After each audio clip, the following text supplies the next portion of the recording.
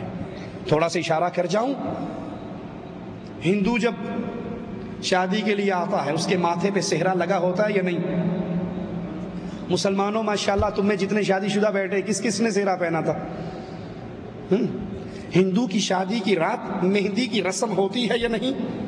اور کتنے مسلمان ہیں جن کی ماں بہنیں بے پردہ ہو کے تھالوں میں مہندیوں پہ موم بتیاں سجا کے مہندی لگانے کے لیے جاتی ہیں۔ انا للہ و انا الیہ راجعون، تیرا محمد سے کوئی رشتہ ہے صلی اللہ علیہ وسلم؟ ابٹن کی رسم ہندو کے گھر میں ہوتی ہے تو کتنے ہیں جو مسلمان جن کے گھر میں یہی ابٹن کی رسم ہوتی ہے؟ شادی ہونے کے لیے نکاح کے لیے آ کر بیٹھ گئے، دلہا اندر گیا، سالی محترمہ اس کی جوتی چوراتی ہے یا نہیں؟ ہندو کے گھر کی سالی، میں مسلمان کی سالی کی بات نہیں کر رہا، ابھی ہندو کی بات ہے۔ ہندو کے گھر کی سالی اس کی جوتی چوراتی ہے؟ ماشاءاللہ مسلمانوں ہمارے گھر میں سالی ہے تو جوتی نہیں چوراتی نا۔ ہندو کے گھر میں دروازہ پکڑنے کی رسم بہنیں مل کے کرتی ہیں، دلہن کے پاس جانے سے پہلے ہماری جیب بھر کے جاؤ۔ مسلمانوں کے گھر میں تو نہیں ہوتا نا یہ سب کچھ، یہ صرف ہندوؤں کی بات ہے، ہندوؤں کے گھر میں ہو رہا ہے۔ اور شادی جس سے ہوئی ہے وہ تو گھونگھٹ کر کے بیٹھی ہے، جس سے شادی ہوئی ہے وہ نظر نہیں آ رہی، اور اس سے پہلے سالی محترمہ دودھ کا گلاس لے کے اپنے بہنوئی سے اٹکیلیے کر رہی ہے، اس کو کڑوا دودھ پلا رہی ہے، اس کو نمک والا دودھ پلا رہی ہے، اس کو مرچوں والا دودھ پلا رہی ہے۔ جس سے شادی ہوئی وہ تو گھونگھٹ میں بیٹھی ہے، اور یہ تو اس کے لیے موت کا رشتہ لگتا ہے، اور یہ اس سے ہنس رہی ہے، مذاق کر رہی ہے، جوتیاں چرا رہی ہے، کوئی اس کی گود بھرائی کر رہا ہے، کوئی گود میں بیٹھ رہا ہے۔ کیا یہ مسلمان کی شادی ہے؟ ہندو کی شادی پہ لڑکے لڑکیاں اکٹھے ہو کے ڈانس کر رہے ہیں ہندو کی شادی پہ، اور مسلمان کی شادیوں پہ کیا ہوتا ہے؟ اللہ کے لیے سوچئے، اللہ کے لیے سوچئے۔ ہندو اپنی شادی پہ بیویوں سے جہیز مانگتے ہیں، کیوں؟ اس لیے کہ ان کے مذہب میں مرنے کے بعد، باپ کے مرنے کے بعد لڑکیوں کو وراثت نہیں ملتی، جو لینا دینا ہوتا ہے وہ جہیز کے نام پہ ہی دے دیتے ہیں۔ مسلمانوں تمہاری شادیوں میں کیا ہوتا ہے؟ اس کے گھر سے ٹوٹی ہوئی چارپائی بھی آئے گی نا تو ٹرک میں لوڈ ہو جائے گی، ابھی لڑکی گھر سے نکلی نہیں ٹرک پہلے روانہ، 2 دن پہلے سامان روانہ ہو جاتا ہے۔ انا للہ و انا الیہ راجعون۔ یہ شادی رام چندر کی اور یہ شادی عبد الرحمن کی، اس میں کوئی فرق نہیں کر سکتا۔ اس عبد الرحمن کو جو شادی کے موقع پہ رام چندر کی سیرت اپنا چکا ہے، صرف اس کی بیوی جانتی ہے کہ یہ مسلمان ہے، کہ اس کی ختنہ ہوئی ہے، اور اس کو کوئی نہیں جانتا کہ یہ مسلمان ہے۔ اس کے عمل سے محمدیت کا رنگ نہیں نکلتا۔ اللہ کے لیے شادیوں میں محمدی بنو، نمازوں میں محمدی بنو، روزوں میں محمدی بنو، نکاح میں محمدی بنو، طلاق میں محمدی بنو۔ ایک ایک عمل آپ کو تبلیغ کرنے کی ضرورت نہ پڑے، لوگ انگلی اٹھا کر کہیں کسی نے محمدی دیکھنا ہے تو وہ دیکھ لو۔ نماز پڑھتے ہوئے محمدی، صرف نماز پہ محمدی نہیں، کاروبار کرتے ہوئے محمدی، نکاح کرتے ہوئے محمدی، معاملات کرتے ہوئے محمدی، امانت لیتے دیتے ہوئے محمدی، ایک ایک عمل میں محمدیت ٹپکے۔ اگر یہ صورت ہے، اگر میری اور آپ کی گاڑی اس روڈ پہ چل رہی ہے جس پہ اللہ کی توحید اور محمد صلی اللہ علیہ وسلم کی سچی رسالت کا اقرار اور عمل ہے، تو مبارک ہو آپ کو روزے، مبارک ہو آپ کو نمازیں۔ اور اگر یہ معاملہ نہیں ہے تو پھر ڈر جائیے، ڈر جائیے، ڈر جائیے۔ اس مسافر کو سامنے رکھیے جس کے پاس گاڑی 0 میٹر ہے، گاڑی کی ٹینکی پیٹرول سے فل ہے، 5واں گیئر ہے، مکے جانا ہے، 120 پہ بھگا رہا ہے، لیکن وہ سڑک پکڑی ہے جو اس کو بحرین لے جاتی ہے۔ کیا یہ کبھی مکہ جائے گا؟ یہ جتنا تیز بھاگے گا منزل سے اتنا دور ہو جائے گا۔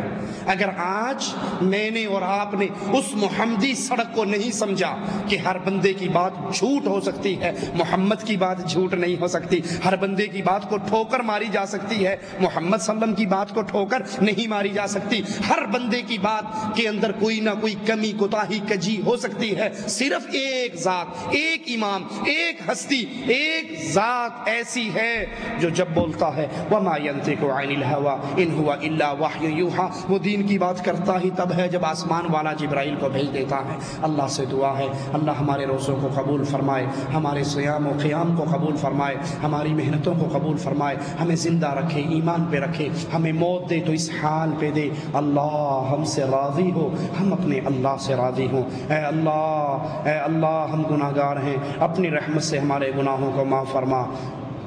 اللہ ہم خطا کار ہیں، اپنی رحمت سے ہماری خطاؤں کو معاف فرما۔ اللہ ہمیں جب بھی موت دینا اس حال میں دینا تو ہم سے راضی ہو، ہم تجھ سے راضی ہو۔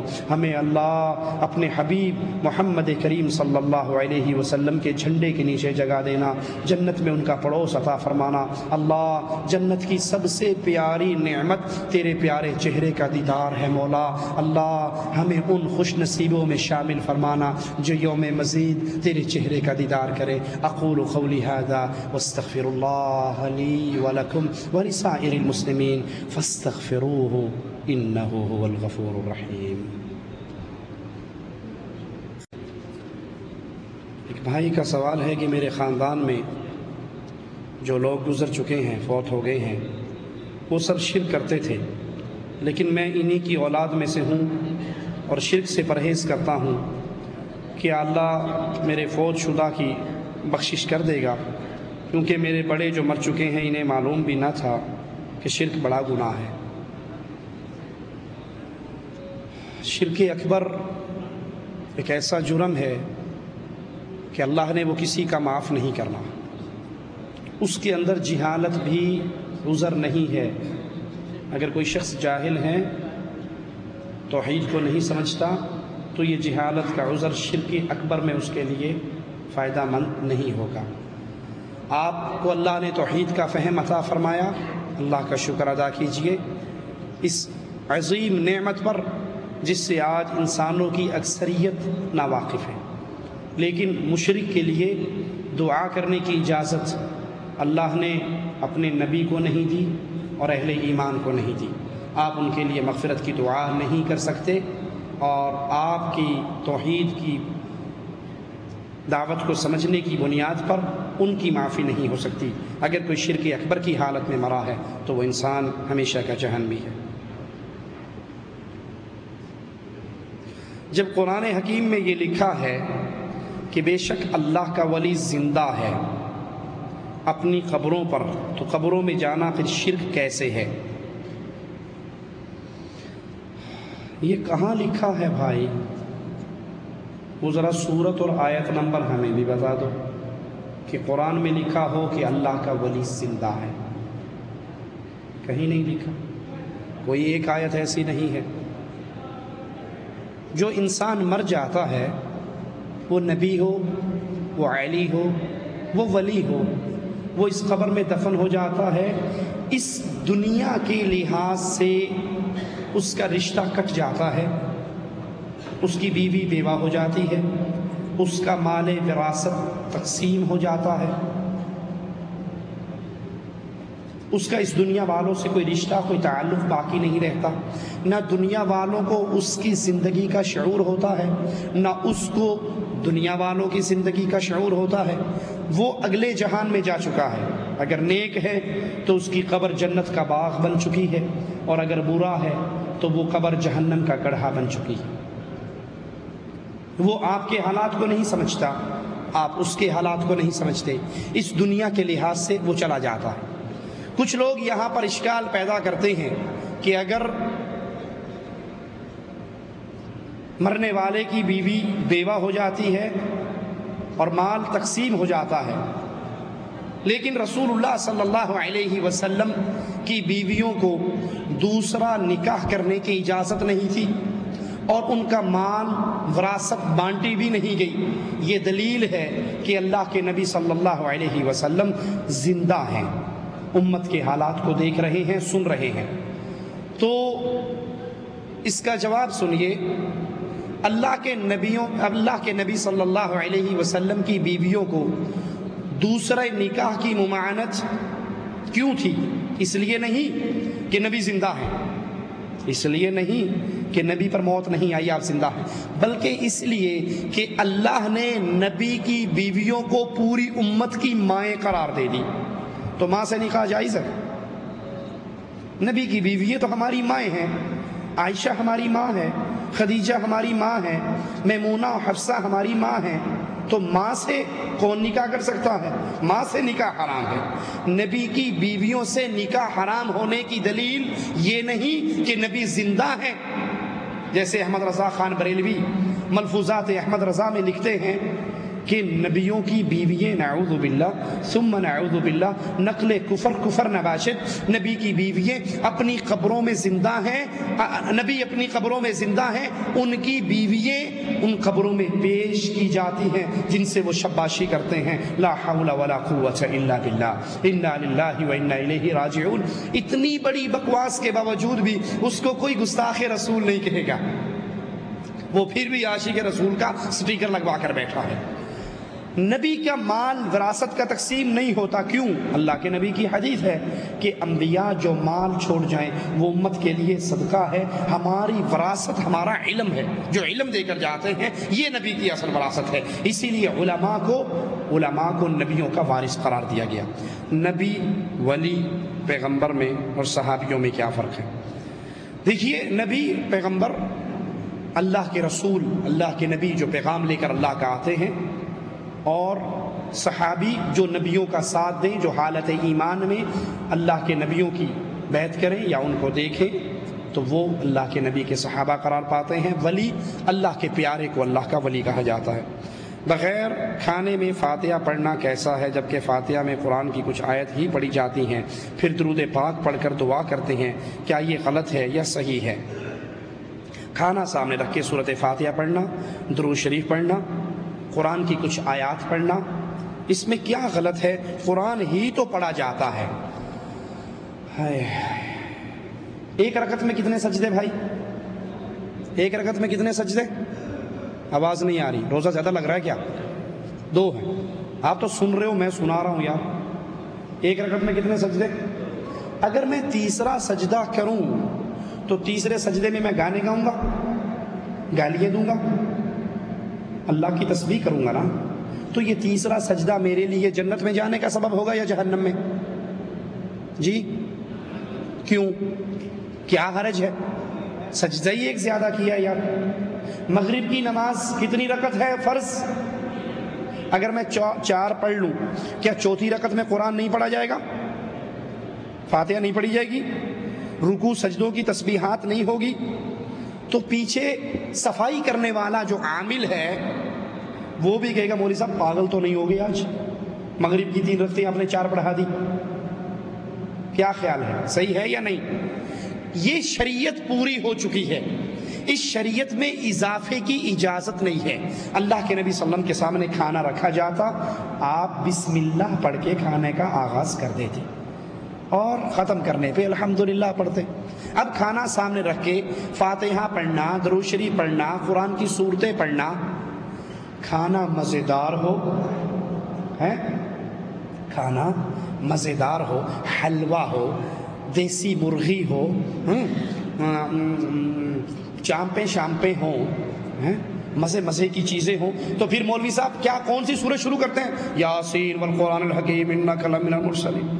اور اگر دال مسور، دال ماش، مونگی کی دال یا ہم پاکستانیوں کے لیے حیدرآبادی چاول آ جائیں تو پھر قل هو اللہ احد اللہ الصمد لم یلد ولم یولد ولم یکن، پانی پی کے کہتے ہیں یہ تبرک، گھر بھیج دو، پھونک مارتی میں نے، جاؤ گھر بھیج دو اس کو بس۔ یہ کھانا نبی کے سامنے آیا یا نہیں آیا؟ اگر یہ کھانا رکھ کر فاتحہ پڑھنا، درود پڑھنا، قرآن کی سورتیں پڑھنا دین ہوتا، نبی پڑھتے یا نہ پڑھتے؟ پڑھتے۔ جیسا تیسرا سجدہ دین ہوتا تو نبی کرتے، تیسرا سجدہ ایک رکعت میں نہ کرنا دین ہے، کرنا ہلاکت اور بربادی اور بدعت ہے۔ اسی طرح بسم اللہ پڑھ کے کھانا کھانا دین ہے، اور بسم اللہ کے علاوہ فاتحہ، سورت یاسین، سورت ملک، چاروں قل، یہ پڑھنا ہلاکت و بربادی اور بدعت ہے، کیونکہ محمد کریم صلی اللہ علیہ وسلم نے اس کی اجازت نہیں دی۔ رمضان کی آخری عشرہ کی راتوں میں مسجد میں اعتکاف کرتے ہیں، کیا یہ صحیح ہے؟ جی، رسول اللہ صلی اللہ علیہ وسلم کی سنت ہے۔ شرمگاہ کو چھونے سے وضو ٹوٹ جاتا ہے؟ ہاں جی، اگر انسان باتھ روم میں ہے، نہا رہا ہے اور اس کا ہاتھ بغیر کسی آڑ کے، بغیر کسی کپڑے کے ڈائریکٹ شرمگاہوں کو لگ جاتا ہے تو اس سے اس کا وضو ٹوٹ جاتا ہے، واللہ اعلم۔ کلام پاک کی آیات کو تعویذ بنا کر گلے میں ڈالنا، بازو پر باندھنا جائز ہے یا نہیں، اور اس پر بھروسہ کرنا صحیح ہے یا غلط؟ قرآن پاک کے تعویذ گلے میں ڈالنا سنت رسول اللہ صلی اللہ علیہ وسلم سے ثابت نہیں ہے، مسنون عمل نہیں ہے۔ قرآن پاک کے تعویذ گلے میں ڈالنا مسنون نہیں ہے، سنت سے ثابت نہیں ہے۔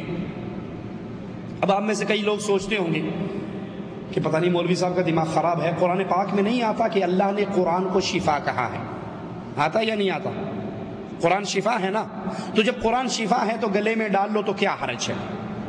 ہمارے ہاں زیادہ بحث کیا حرج کی رہتی ہے، کیا حرج ہے؟ یہ بھی تو دین ہی ہے نا، اللہ کا نام ہی تو ڈالا ہے، فاتحہ ہی تو لکھی ہے۔ میں کہتا ہوں جس قرآن میں قرآن کو شفا کہا ہے، اسی قرآن میں اللہ نے شہد کو بھی شفا کہا ہے۔ شہد شفا ہے یا نہیں؟ شہد میں اللہ نے شفا رکھی ہے نا، تو 1 کلو شہد کی بوتل لے کے گلے میں رسی باندھ کے گلے میں ڈال لو، اور کوئی پوچھے یہ کیا کر رہے ہو، تو بھائی شفا ہے، قرآن میں آیا شہد میں شفا ہے۔ وہ کہے گا دماغ خراب ہے تمہارا، اس کو کھانے سے شفا ہے، بوتل گلے میں لٹکانے سے شفا نہیں ہے۔ تو ہم کہیں گے بھائی قرآن پڑھنے سے شفا ہے۔ قرآن، اگر آپ کے گھر میں جادو ہے، جنات کا اثر ہے، شیطانی معاملات ہیں، سورۃ بقرہ پڑھیے، شیطان بھاگ جائے گا۔ گھر میں آنے جانے کی دعائیں پڑھیے، شیطان بھاگ جائے گا۔ کھانا کھانے کے پہلے کی دعائیں پڑھیں، بیوی کے پاس جانے کی دعائیں پڑھیں، شیطان بھاگ جائے گا۔ یہ شیطان سے بچنے کے طریقے ہیں۔ اور تعویذ گلے میں لٹکانا قرآن کی آیات کا، اس میں ایک اور خرابی یہ ہے، جب باتھ روم میں جاؤ تو قرآن ساتھ لے جا سکتے ہو؟ جی نہیں لے جا سکتے، تو گلے میں جو لگا ہوا ہے یہ تو ساتھ جاتا ہے نا۔ جب جنبی حالت میں ہو قرآن پکڑ سکتے ہو، تو جب یہ گلے میں لٹکا ہوا یہ تو ساتھ رہتا ہے نا، اس لیے قرآن اس کام کے لیے نہیں آیا۔ علم کشف کے بارے میں وضاحت کریں۔ علم کشف، بھائی جن کو ہوتا ہے ان سے پوچھو، ہمیں تو کبھی نہیں ہوا۔ مولانا طارق جمیل کہتے ہیں، طارق جمیل تبلیغی جماعت کے ایک بزرگ ہیں، وہ ان کی ایک میں تقریر سن رہا، کہتے ہیں کہ ایک سید زادی والی سمرقند کے پاس گئی اور اسے کہا میں سید زادی ہوں، تو مجھے رات کی پناہ دے دے، میں اہل بیت میں سے ہوں۔ اس نے کہا یہاں ہر کوئی اہل بیت میں ہونے کا دعوے دار ہے، تو گواہ لے کر آ، گواہ لے کر آ، تو اہل بیت میں سے ہے۔ اس نے کہا رات کا اندھیرا ہے، کہاں سے گواہ لاؤں؟ کسی نے کہا یہ تجھے کچھ نہیں دے گا، وہ آگ کا پجاری پارسی بیٹھا ہے، اس کے پاس چلی جا۔ اس کے پاس گئی، کہا میں رسول کی بیٹی ہوں، مجھے پناہ دے دے۔ اس نے فوراً پناہ دے دی۔ اب یہ رات کو والی سمرقند سویا تو اس نے خواب دیکھا کہ میں جنت میں ہوں، بہت خوبصورت محل ہے، تو اس کے دروازے پر اللہ کے نبی کھڑے ہیں۔ میں نے کہا اللہ کے نبی یہ محل کس کا ہے؟ کہا مسلمان کا۔ میں نے کہا اللہ کے نبی میں بھی مسلمان ہوں۔ کہا تو مسلمان ہے تو گواہ لے کر آ، رات میری بیٹی تیرے پاس آئی تھی پناہ مانگنے کے لیے، تو نے کہا تھا گواہ لے کر آ، اب تو اپنے اسلام پہ گواہ لے کر آ۔ یہ ہڑبڑا کر اٹھا، کہا بہت بڑی غلطی ہوگی، باہر بھاگا، لوگوں سے کہا وہ ایک آئی تھی کہاں گئی؟ کہا وہ اس پارسی کے پاس گئی۔ صبح صبح اس کا دروازہ بجایا اور اس پارسی جب باہر آیا کہنے لگا جو منہ میں آتا ہے مانگ لے، یہ خاندان مجھے واپس کر دے۔ کہا سودا جان کر دیکھ کر کوئی واپس نہیں کرتا، جو خواب تو دیکھ رہا تھا وہی میں دیکھ رہا تھا۔ لائن ملی بھی تھی، بلیوٹوتھ کے ذریعے ادھر بھی رسالہ جا رہا ہے، ادھر بھی۔ یہ انٹرنیٹ اب آیا ہے، ادھر پرانا انٹرنیٹ، طارق جمیل صاحب کا پرانا انٹرنیٹ چلتا ہے۔ کہا وہی خواب جو تو دیکھ رہا تھا، سیم وہی خواب میں دیکھ رہا تھا، جب تو ہٹانا پیچھے ہو کر میں آگے آ گیا تو اللہ کے نبی نے کہا تو نے میری بیٹی کو پناہ دی تھی نا، چل یہ تیرا محل ہے، ہیں؟ تو میں رات تک پارسی تھا، اب میں کلمہ پڑھ کے مسلمان ہو گیا، وہ محل مجھے مل گیا ہے۔ یہ جو کشف ہو جاتا ہے نا، جو وہ دیکھتا ہے یہ بھی دیکھتا ہے، برابر ہو جاتا ہے سارا کام۔ یہ علم غیب کا دوسرا نام ہے۔ اگر اس کو غیب کہیں گے تو بریلوی ماریں گے۔ کل تک ہمیں مشرک کہتے تھے، یہ کہہ کر کہ اولیاء اللہ انبیاء عالم الغیب ہوتے ہیں، تو ہم پہ مشرک کا فتویٰ لگایا، تو انہوں نے نئی ٹرم نکالی ہے۔ وہ نئی ٹرم کیا ہے؟ کشف ہو جانا۔ اشرف علی تھانوی صاحب اپنی کتاب میں لکھتے ہیں کہ ہمارے ایک پیر ایک دوسرے پیر کی قبر پہ فاتحہ پڑھنے کے لیے گئے، تو فاتحہ پڑھ کے جب واپس آئے کہنے لگے بھائی یہ یہ کون سے پیر تھے؟ کہا یہ فلاں فلاں پیر تھے۔ کہا بڑے دل لگی باز تھے۔ کہا کیوں؟ کہا جب میں فاتحہ پڑھ رہا تھا مجھے کشف ہوا، مجھے نیچے سے کہنے لگے چل کسی مردے پہ جا کے پڑھ، زندے پہ فاتحہ پڑھنے آ گیا۔ غلطی سے دبا دیا ہوگا کسی غریب نے اس کو۔ تو یہ کشف علم غیب کا دوسرا نام ہے، قبر کا کشف ہو جانا۔ احمد رضا خان بریلوی بھی لکھتے ہیں ملفوظات میں، اور مولوی سکریہ بھی لکھتے ہیں فضائل اعمال میں کہ ایک نوجوان تھا، وہ نوجوان مشہور تھا، اسے کشف ہو جاتا ہے جنت جہنم میں کیا ہو رہا ہے، ایک سیکنڈ میں پورا چینل چل جاتا ان کے سامنے۔ اچانک ایک دن بیٹھا روٹی کھا رہا، چیخ مار کے رونے لگ گیا۔ ہم نے پوچھا کیوں روتا ہے؟ کہا میری ماں جہنم میں جل رہی ہے۔ ریموٹ کا بٹن آن ہوا، جہنم کھل گئی سامنے، سیٹلائٹ سے دیکھ رہا ہے جہنم میں کیا ہو رہا ہے، رونے لگ گیا۔ ایک پیر صاحب نے 70,000 مرتبہ لا الہ الا اللہ پڑھا تھا، دل ہی دل میں بخش دیا، بلٹی کر دیا، بلٹی چھوٹ بھی گئی، ادھر وصول بھی ہو گئی، ہنسنے لگ گیا۔ کہا چچا میری ماں جہنم سے نکال لی گئی، جنت میں جا رہی ہے۔ تو یہ کشف جو تم اپنے پیروں کے لیے حلال کر رہے ہو، رسول اللہ کو کیوں نہ ہوا جب خیبر کے اندر ایک یہودیہ نے زہر والا کھانا لا کر دے دیا؟ نبی کو کیوں نہ ہوا جب عائشہ پر تہمت لگی؟ نبی کو کیوں نہ ہوا جب 70 قاریوں کو ظالم مانگ کر لے گئے اور شہید کر دیا؟ نبی کو کیوں نہ ہوا جب عائشہ کا ہار گم ہوا؟ نبی کو کیوں نہ ہوا جب ابو سفیان کا قافلہ سمندر کے راستے سے ہو کے آرام سے مکہ پہنچ گیا بدر کے مارکے میں؟ نبی کو یہ کشف کیوں نہ ہوا؟ انا للہ و انا الیہ راجعون۔ کیا قرآن خوانی اور اصال ثواب سنت سے ثابت ہے؟ جی، قرآن خوانی اصال ثواب سنت سے ثابت ہے، لیکن میرے نبی کی سنت سے نہیں، انڈیا پاکستان کے مولویوں کی سنت سے۔ نبی کی سنت میں قرآن خوانی اصال ثواب کے، جو یہ قرآن خوانی کا اصال ثواب ہے کہ قرآن پڑھا اور پڑھنے کے بعد کہا اللہ یہ 2 قرآن فلاں بابا جی کی روح کو اصال ثواب، اور ادھر سے بلٹی گئی ادھر چھوٹ گئی، یہ اللہ کے رسول کی سنت سے ثابت نہیں ہے۔ سنت سے ثابت کیا ہے؟ اللہ کے نبی فرماتے ہیں ایک شخص جنت میں اچانک اس کے درجات بلند ہو جاتے ہیں، وہ کہتا ہے اللہ میرے تو عمل بھی نہیں ہے، میرے درجات بلند کیوں ہو رہے؟ تو مالک فرماتا ہے تیرا ایک نیک بیٹا۔ کون سا بیٹا؟ جی کون سا بیٹا؟ جس بیٹوں کو بیالوجی کی ٹیوشن کے لیے تو 500 ریال کے اوپر ٹیوٹر فراہم کیا گیا، جس بچے کو انگلش کی ٹیوشن کے لیے 500 ریال پہ ٹیوٹر فراہم کیا گیا، لیکن قرآن اس کو نہیں پڑھایا گیا، اس کی تربیت کے لیے ڈش انٹینا گھر میں لگا کر دیا گیا۔ مولوی صاحب کی کریے نال والےاں دے گھر جاندا سی، کسی اور کے گھر جاتا تھا یہ فلمیں دیکھنے، ہم نے کہا یہ بدماشی اس کو گھر میں ہی لا کر دے دو۔ آج یہ فلمیں دیکھنے کسی اور کے گھر جاتا ہے، کل کو یہ بدکاری کرنے کے لیے اگر کہیں اور جائے گا تو وہ بھی پرووائڈ کر دو گے، پتر اوتھے نہ جا، ایتھے ہی منہ کالا کر لے جڑا کرنا ہے، وہ بھی یہی کرو گے۔ وہ بیٹا جس کو ڈش انٹینے، جس کو کیبل، جس کو فلمیں، جس کو گانے، جس کو نئے والیم، وہ سارے دیے ہوئے ہیں۔ مولوی صاحب نماز کے لیے گئے ہوئے ہیں، اللہ اکبر، پہلی صف میں کھڑے امام کے پیچھے بڑے خشوع و خضوع سے نماز پڑھ رہے ہیں، اور بیٹا گھر کے اندر میگزین پڑھ رہا ہے، سویا پڑا ہے، گانے سن رہا ہے، فلمیں سن رہا ہے، اور یہ واپس آ رہے ہیں تسبیح پھیرتے ہوئے، استغفر اللہ استغفر اللہ استغفر اللہ۔ جی آپ کا بیٹا نماز میں نہیں تھا، اولاد جوان ہو گئی ہن قابو نہیں آندی، جب یہ چھوٹے تھے تو نے تب سے اس کو برباد کیا تھا، تب سے گھر میں ٹی وی، تب سے گھر میں ڈش انٹینے، تب سے گھر میں کیبل، تب سے گھر میں بدکاری بدماشی کے آلات تو نے لا کر دیے تھے۔ آج جہنم میں اگر یہ بیٹا جائے گا تیری ٹانگ کھینچ کے لے کر جائے گا ساتھ، وہ کہے گا اللہ میری تو اولاد، میرے تو کوئی اعمال نہیں، درجات کیوں بلند ہو گئے؟ مالک فرمائے گا میرے بندے تیرا نیک بیٹا تیرے لیے دنیا میں دعا کرتا ہے، اس دعا کی وجہ سے تیرے درجات بلند ہوتے ہیں۔ باقی گٹھلیوں پہ آیت کریمہ پڑھ کے بلٹی کرنا، قرآن پڑھ کے بلٹی کرنا، یہ مولویوں کا دھندا ہے، پیٹ بھرنے کا دھندا ہے۔ میں خود ایک دیوبندی مدرسے میں حفظ کرنے کے لیے گیا تو وہاں ہم روز لطیفے کیا دیکھتے، گاڑی آ کر کھڑی ہوتی، اس میں ایک بابو جی نیچے نکلتے، مولوی صاحب کے پاس آ کے بیٹھ جاتے، ماں کے لیے قرآن چاہیے، وہ ایک درویش کو اٹھاتے چلے، وہ درویش اب پھیرا مارتا، ایک کے پاس جاتا کتنے 2 پارے، دوسرے کے پاس 3 پارے، اس کے پاس 1 پارا، اس کے وہ ساری کلیکشن کر کے آتا، مولوی صاحب کے کان میں کہتا 5 قرآن ہو گئے، وہ کہتا جی 5 قرآن تیری ماں کو دیے، وہ کہتا 500 روپے تجھے دیے، چل۔ ابھی یہ گیا، آدھے گھنٹے بعد دوسری گاڑی والا آ گیا، ابا مر گیا، قرآن چاہیے، چل بھائی چل کھڑا ہو، وہ ایک پھیرا، ابھی اس نے 2 رکوع نہیں پڑے ہوتے اور جھوٹ مار کے 2 سپارے اس کو دے دیتا۔ اگر یہ سسٹم چلنے والا ہوتا تو غریب مارے جاتے، امیر جیت جاتے۔ کیوں؟ امیر آدمی دنیا میں بدماشی کرے، عیاشی کرے، جو مرضی کرے، مرتے ہوئے 2-4 لاکھ مولویوں کے اکاؤنٹ میں ڈال جائے کہ میں ہوں جان لگا، تسی ساہ نہیں لینا، پیچھو پڑی آؤ تو سٹی آؤ، بھیجتے رہو مجھے، میں تو جو کچھ کر کے گیا ہوں تمہیں پتا ہوں، اب جاؤ یہ 10 لاکھ کا چیک تمہارے اکاؤنٹ میں جمع ہو گیا، صبح شام قرآن پڑھو اور کوئی سارا اس کی روح کو اس علیہ السلام، لیس للانسان الا ما سعى، بندے کو وہ ملے گا جو وہ کر کے جائے گا۔ کیا قبر پہ چادر چڑھانے سے بندہ کافر ہو جاتا ہے؟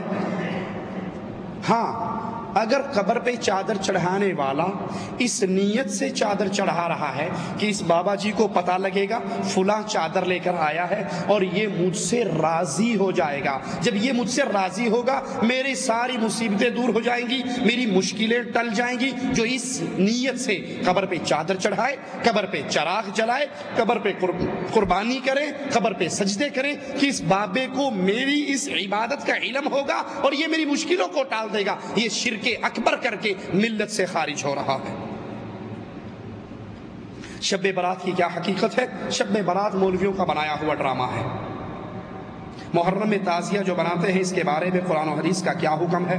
جب قرآن اور حدیث پورا ہوا اس وقت تعزیہ نہیں تھا، جب قرآن و حدیث پورا ہوا، الیوم اکملت لکم دینکم کی جب آیت اتری اس وقت تعزیہ، وہ بڑا مشہور ایک لطیفہ ہے، سنی مولوی کا شیعہ مولوی سے مناظرہ تھا ایک بادشاہ کے دربار میں کہ کون سچا ہے کون جھوٹا، تو سنی مولوی نے جوتی اٹھا کے بغل میں دے لی، تو جب سٹیج پہ پہنچا وہ شیعہ کہنے لگا دیکھو اس جاہل کو اتنا نہیں پتا کہ جوتی بغل میں لے کے نہیں آتے وہاں اتارتے۔ اس نے کہا اصل میں نبی صلی اللہ علیہ وسلم کے دور میں جو شیعہ تھے نا وہ صحابہ کی جوتیاں چرا کے بھاگ جاتے تھے، تو اس نے کہا بیوقوف پاگل، شیعہ تو نبی کے دور میں تھے ہی نہیں، کہا بس اتنا ہی سمجھانا تھا کہ یہ بات کی پیداوار ہے، اس دور میں نہیں تھے۔ تو جب شریعت پوری ہوئی اس وقت تعزیے نہیں تھے، یہ تعزیے عراقیوں کی پیداوار ہیں، کوفیوں کی پیداوار ہیں اور بعد کی بنائی ہوئی بدعات ہیں، یہ جائز نہیں ہے۔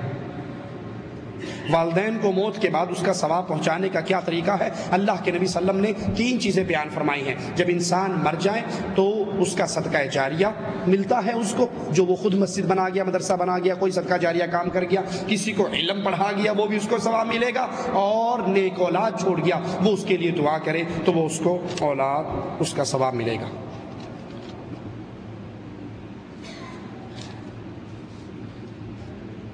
نماز کی نیت یعنی ہاتھ سینے پر باندھیں یا ناف کے نیچے؟ نماز کی نیت تو پہلی بات دل کے اندر ہوتی ہے، زبان سے نیت کرنا بدعت ہے، زبان سے نیت کرنا بدعت ہے۔ نیت ہوتی کہاں ہے؟ دل میں، زبان سے اقرار ہوتا ہے، نیت نہیں ہوتی، ٹھیک ہے؟ اگر یہ نیت زبان کی رسول اللہ صلی اللہ علیہ وسلم نے کی ہوتی تو کس زبان میں کی ہوتی؟ کیوں جی؟ عربی میں کی ہوتی، تو ہم سارے نماز عربی میں پڑھتے ہیں تو نیت بھی کس زبان میں کرتے؟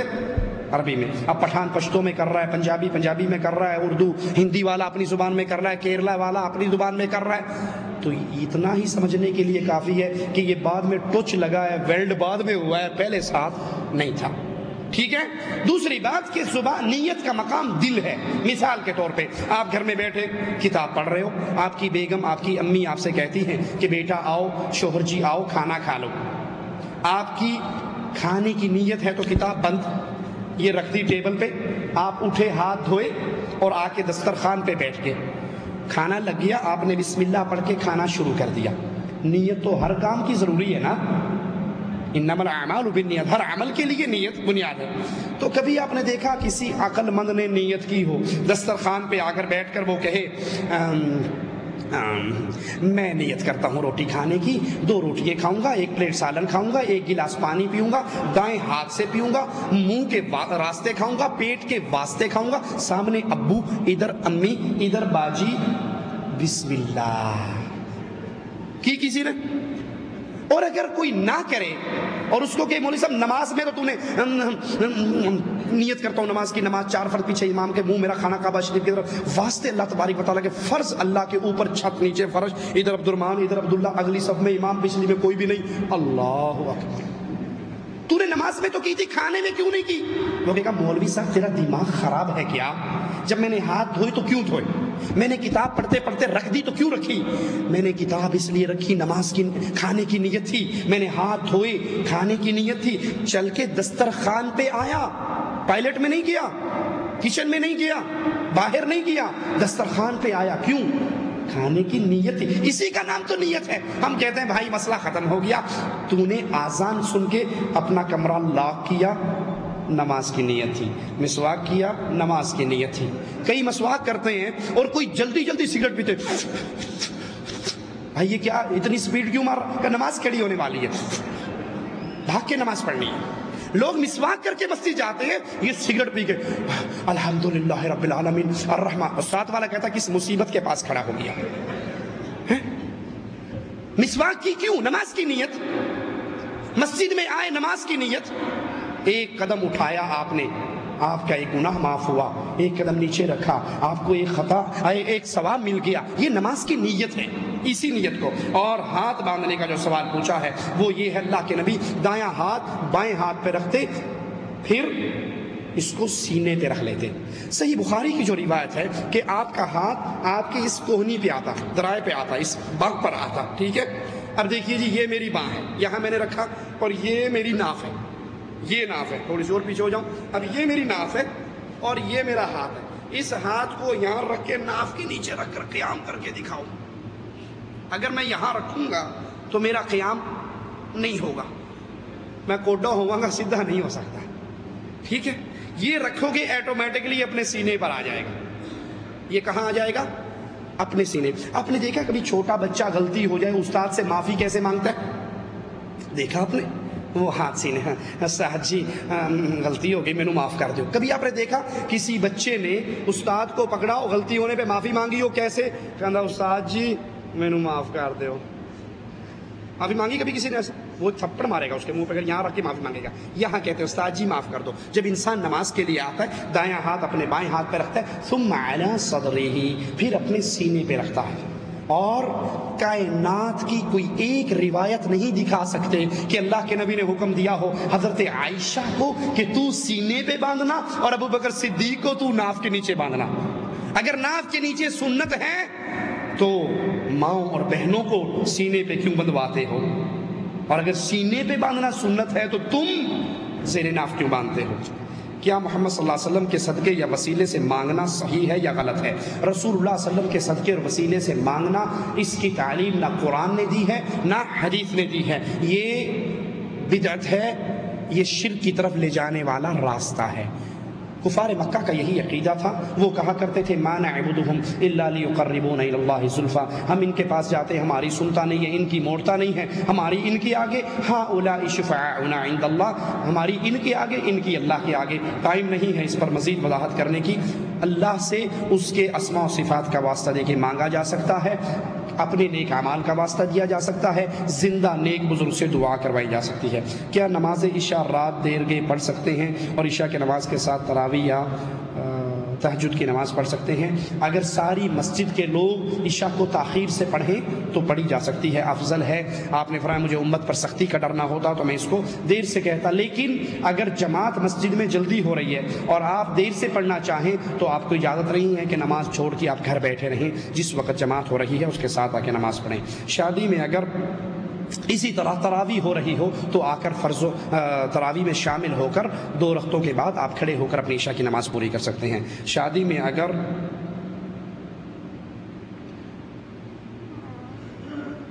یہ شیخ پڑھیے کیا ہے ہمیں تو سمجھ نہیں آیا۔ ایک شخص کہہ رہا ہے کہ تم لوگ مجھ سے دم ہوئی الائچی لے کر کھا لو تو نماز پڑھنے کی ضرورت نہیں، اس آدمی کے لیے کیا کرنا چاہیے؟ دم کی ہوئی الائچی کھا لو نماز پڑھنے کی ضرورت نہیں، بالکل ٹھیک کہتا ہے، یہ کھا لو کیونکہ یہ جہنم کا داروغہ ہے، خود بھی جائے گا ساتھ بھی لے جائے گا، یہ اکیلا نہیں جائے گا ساتھ مروائے گا۔ اگر نماز سے کسی کو چھٹی ملتی تو اللہ کے نبی صلی اللہ علیہ وسلم وفات والی بیماری میں بار بار کہتے اصل الناس لوگوں نے نماز پڑھ لی، مجھے اٹھاؤ بٹھاؤ میں نماز پڑھنے کے لیے جاتا ہوں۔ کیوں علی اور فضل کے کندھوں پہ ہاتھ رکھ کے اپنے پاؤں کے سہتے ہوئے نبی مسجد میں آئے۔ عمر خطاب رضی اللہ عنہ وارضا زخمی ہو کے گر چکے ہیں، ہوش آتے ہی پہلا سوال کرتے ہیں کیا میری نماز پوری ہو گئی؟ مجھے بٹھاؤ میں اپنی نماز پوری کر لوں۔ جو یہ سمجھے کہ کچھ لوگ ایسے ہیں، ذرا غور سے سننا، غور سے سننا، یہ مسئلہ اکثر درپیش رہتا ہے۔ اگر کسی کا یہ عقیدہ ہو کہ کچھ لوگ ایسے ہیں ہمارے اولیاء، ہمارے بزرگان، جو نماز پڑھنے کے معاملے سے اگے لنگ گئے نہیں ہوں، مرید اور پیر اکٹھے سفر کر رہے نا، نماز کا ٹائم ہوا، مرید نے نماز پڑھی، کہا پیر جی آپ نے نہیں پڑھی؟ کہا تسی پڑھیا کرو، ساڈا دل اللہ اللہ اللہ کرتا ہے، سانو نماز دی لوڑ نہیں، اندر ہی اندر نماز پڑھ لینے ہیں۔ روٹی شوٹی کھائی بھی تھی، پیپسی لسی پی بھی تھی، تھوڑی دیر کے بعد کہندا مرید کو لوٹا لے آئی پانی دا، کہندا کیوں؟ کہندا مینوں حاجت ہوئی ہے، کہندا ایڈی وڈی نماز اندر اندر غائب کر لی، تینوں بھی اندروں اندروں کر لا، کہندا اے نہیں اندر اندر ہوندی، انہیں اگے لا لیا مینوں۔ جو لوگ یہ عقیدہ رکھیں کہ ہمارے اولیاء اور بزرگان اور صوفیاء کرام نماز روزے کے مقام سے آگے گزر چکے ہیں، تو سنیے یہ بندہ کافر ہے، مسلمان نہیں ہے، یہ بندہ کافر ہے، مسلمان نہیں ہے، کیونکہ اللہ کی شریعت میں کسی کو یہ اجازت نہیں کہ وہ شریعت کے دائرے سے باہر نکل سکے۔ ایک سوال کیا تھا آج، اس کی والدہ کا انتقال ہو گیا ہے، 20 روز پہلے سے نماز نہیں پڑھ رہی تھی، تو وہاں کے عالم نے کہا کہ ہر نماز کے بدلے کفارہ ہے، کہا کیا کفارہ؟ کہا کشتہ کا۔ ہاں تو اس کو ضرورت ہوگی پیسوں کی، بیچارے نے اس کو مانگ لیے اتنے۔ ایک سوال ہے کہ ٹوپی پہن کر نماز پڑھنا ضروری ہے؟ دیکھیے اگر کسی کے سر پہ اچھا کپڑا ہے، رومال ہے، پگڑی ہے، عمامہ اصل میں سنت طریقہ ہے، تو وہ اس کو سر پہ رکھے نماز پڑھے، لیکن نماز کی شرط سر ڈھانپنا نہیں ہے۔ رسول اللہ صلی اللہ علیہ وسلم کی حدیث مبارکہ ہے جس کے کندھے ننگے ہوں اس کی نماز نہیں ہوتی۔ اگر سر ننگا کرنے سے نماز میں خلل پڑتا تو اللہ کے نبی کی حدیث یوں ہونی چاہیے تھی جس کا سر ننگا ہو اس کی نماز نہیں ہوتی۔ ایسی حدیث دنیا کے اندر کوئی بھی نہیں ہے، ٹھیک ہے؟ حدیث کیا ہے؟ جس کا کندھا ننگا ہو اس کی نماز نہیں ہوتی، سر ننگا ہو تو نماز ہو جاتی ہے۔ لیکن ہمارے ہاں الٹی گنگا بہ رہی ہے۔ وہ کیسے؟ آپ چلے جاؤ ان کی مسجدوں میں، نماز شروع کرو بغیر ٹوپی کے، تو وہ پلاسٹک اور کھجور کے چھکو سمجھتے ہیں جو اونٹ کے منہ پہ چڑھتا ہے، وہ چھکو دروازے کے کونے پر پڑے ہوتے ہیں، وہ اٹھاتے ہیں اور اس کا سر پہ زور سے رکھتے ہیں۔ وہاں بھی گستاخ بے ایمان ننگے سر نماز پڑھ رہا ہے۔ ارے بھائی یہ سر ننگا کرنا گستاخی ہوتی تو حرم کے اندر اللہ کے گھر کا حج کرنے والوں کی ساروں کے سر ننگے ہوتے ہیں، ٹنڈ ہوئی بھی ہوتی ہے، تو یہ گستاخی وہاں گستاخی نہیں۔ ایک بات مجھے نہیں سمجھ آئی، شاید آپ سمجھا دیں۔ سر ننگا ہو تو کیا کہتے ہیں؟ کیا کہتے ہیں جی؟ وہابی گستاخ بے ایمان سر ننگا ہے۔ اور اگر آپ سب کچھ ننگا کر دو، سب کچھ، تو کیا کہیں گے؟ پہنچیاں سرکاراں نے، انہوں کچھ نہیں کہنا۔ اعوذ باللہ من الشیطان الرجیم۔ صرف سر ننگا ہوا تو گستاخ، سب کچھ ننگا ہوا رجسٹرڈ ولی، سٹیمپ لگ گئی کہ اولیاء اللہ نے ہیں، پہنچیاں سرکاراں نے، مجذوب نے، بس اللہ نہ لو لگی ہے، انہوں پتہ بھی کوئی نہیں کوئی شے ٹاپنی کہ نہیں ٹاپنی۔